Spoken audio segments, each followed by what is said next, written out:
तो इनके पास फिश जो है बहुत अच्छी होती है। जी नाज़रीन, आप देख फास्ट 92 आप प्रोग्राम जड़ा वाला की दुनिया के साथ।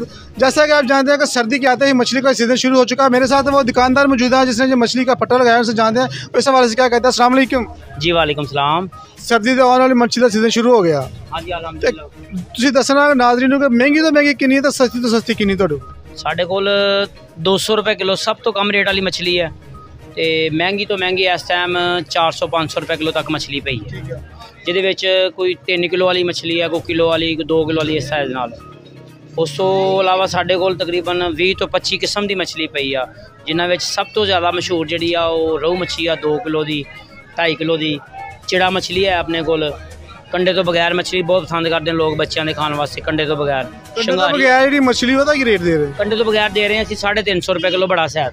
आ देखो यह मछली भी देखो, पंगश एक ही कंडा है की नाम है पंगश मछली है, पंगश। हाँ जी कोई स्पेशल मछली तुसी दरियावां दी लिआंदे कि फार्मी लै के आंदे? साडे कोल तकरीबन 3 किस्म की मछली है, दरियाई भी है, समंदरी भी है और फार्मी भी है।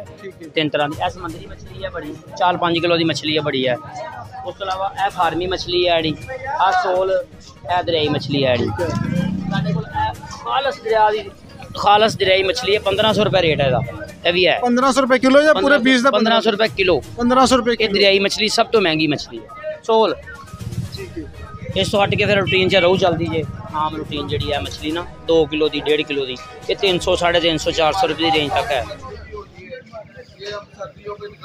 देखें जी ये मेरे दिखा रहा है ये सप मछली से कहते हैं। दिखाना जरा मैनू इधर दिखाई जरा मेरे।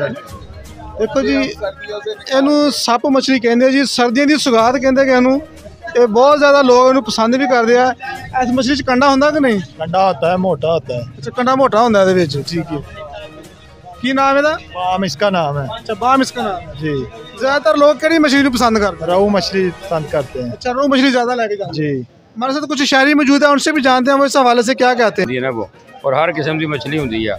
इन्हों का म्यार तुहानू किदां दा लगदा? अच्छा वा एक इन्हों कोल होर है छोटी जी मछली, उन्होंने चिड़ा मच्छी कहते हैं।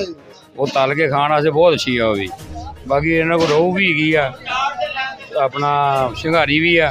बाकी आ दूसरियां तुहाडे सामने है सारियां तुसीं देख रहे हो। जी जी मछली लेने के लिए आए हैं तो हम अक्सर ही इसी दुकान से लेके जाते हैं। तो इनके पास फिश जो है बहुत अच्छी होती है। जी बिल्कुल, शहरियों का यही कहना है कि इनका म्यार भी बहुत अच्छा है और हम यहाँ से तकरीबन जब भी सीजन स्टार्ट हो जाता है यहाँ से मछली लेकर जाते हैं। जी।